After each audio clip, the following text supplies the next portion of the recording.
Ну, насчет трухлявости я уже показывал, у меня есть видео, где, короче, на упавшем дереве, покрытым мхом, короче, разводятся елки. Вот.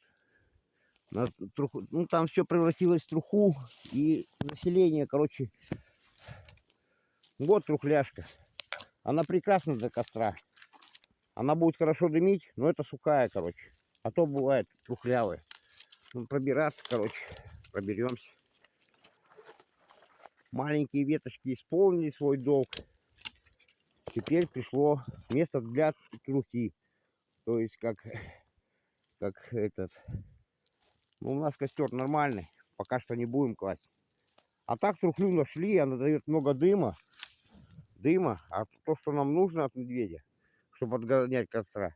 И трухля дымит и может использоваться для ноги. Всю ночь будет вас обогревать.